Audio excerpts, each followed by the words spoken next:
during that co-teaching experience, and I've therefore been always interested in the kind of question of how to think about capital, not simply theoretically as I had done in the Limits to Capital, but how to think of it in terms of this shifting hegemonies, shifting centers and structures of domination and the like. And so one of the things I was thinking about I'm coming back to the Anti-Capitalist Chronicles, is to say, well, how would I look at where we're at in relationship to the longue durée right now? I mean, what is the longue durée situation? And because one of the things that, in a sense, came out of Giovanni's history and comes out to some degree in terms of my own theoretical reading, is that there's something in human history which is about what might be called path dependency. By that I mean that crises occur at a certain historical moment. Those crises are usually manifestations of certain kinds of contradictions. They're different contradictions at different times and different places. But those contradictions are there and they create a crisis. What is done to get out of that crisis, and what successfully gets out of that crisis, lays the basis for the next crisis, which comes maybe 30, 40, 50 years later. So that, for example, when we take neoliberalism or something of that kind, well, neoliberalism arose in the crisis of the 1970s. And it became more and more dominant, but then it ran into trouble, or has been running into trouble over the last 15, 20 years.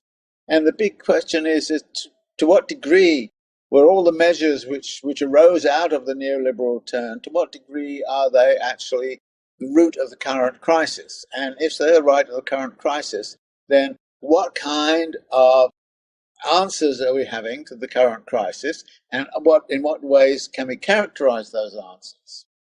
And I have a couple of things to observe about this way of thinking, which is this. That in 2005, I published a book called The Brief History of Neoliberalism. And it was a book about what had happened since the 1970s. And the cover was a picture of four characters. One was Ronald Reagan, of course. Another was Margaret Thatcher. The third was Augusto Pinochet. And the fourth was Deng Xiaoping.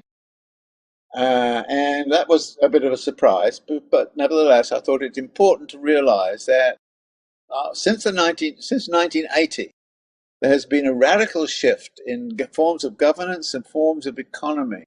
And those four characters, in a way, personified a lot of what that shift was about, with the Chinese being a deviant case, but nevertheless a powerful influence in terms of the paths that neoliberal evolution were taking.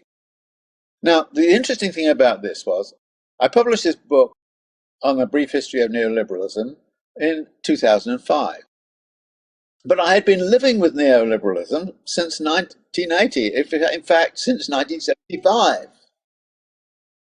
But I didn't know what to call it. I didn't know how to name it.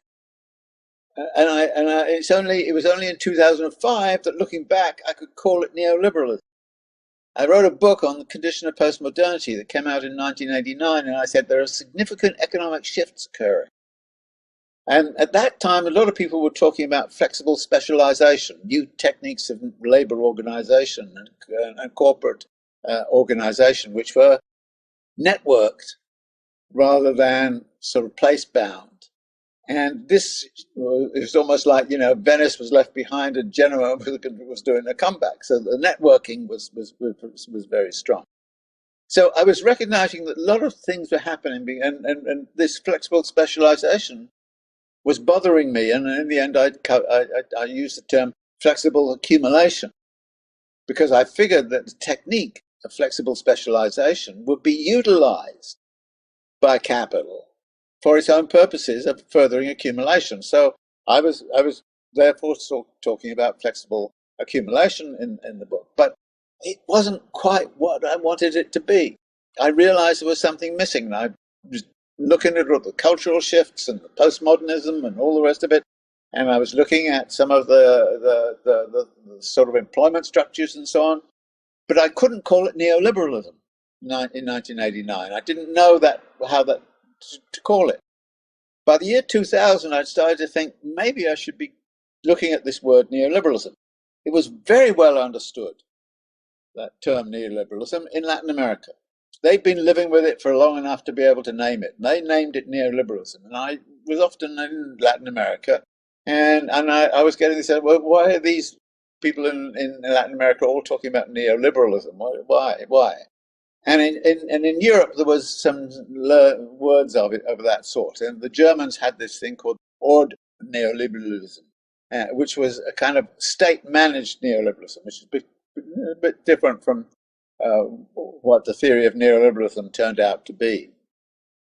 But I couldn't name it. I couldn't name it until 2005. And it was in 2005, only when it was in crisis, and many people started to say it started to be over and we were shifting to something else, that I started to say we can now call it neoliberalism. I could name it and I could describe what it was. But while I was living through it, I couldn't. And here we are living through something. We're living through something, and I don't know what to call it. I don't know what to name it. Obviously, neoliberalism is not exhausted because there are elements of neoliberalism still around us. The last bunch of tax cuts that Trump instituted, for example, was a purely neoliberal document. It was about transferring more and more assets to the upper classes, to top 1 or 2%, and the big corporations. So it was of that sort. So it's not as if all neoliberal policies have disappeared, because they're being utilized, but they're being utilized in a rather different way. But I don't know what to call it. And I think to myself, shall we call this neo-fascism? What would that do? In which case I would have to say, well, what's neo about the fascism? Well, what's neo about it is that it seems to be more democratically instituted and less militaristic. It's more network, if we put it that way, rather than territorial, because fascism, as it organized in the 1920s in Europe and so on, was very territorial in its configuration.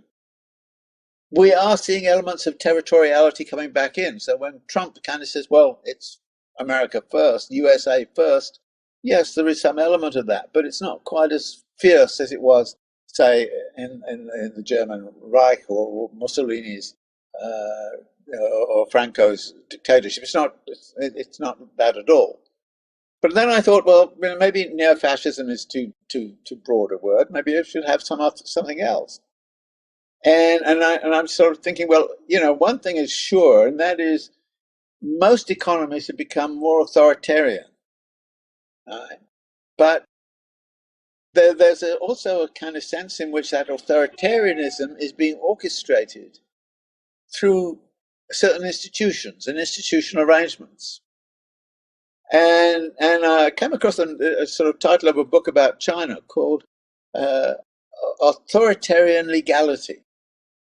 And I said to me, that might capture what we're looking at. But I'm going to leave this kind of question open, if you like, at the moment. But nevertheless, the important thing for me is to say, is there a way to name what is happening to us now that captures what it is that is central to how economy and politics is working, not only in the United States, but everywhere in the world?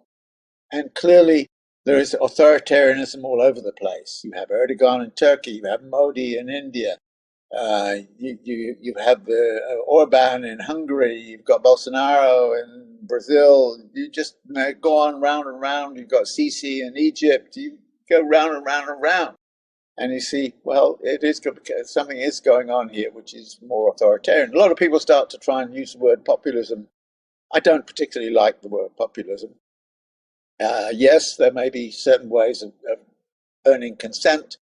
So that is one aspect that I'm interested in here, is to kind of say, how can we name and understand what is going on right now? And part of the thing also, why I think the longue durée perspective is significant, is because, yes, we've had this pandemic.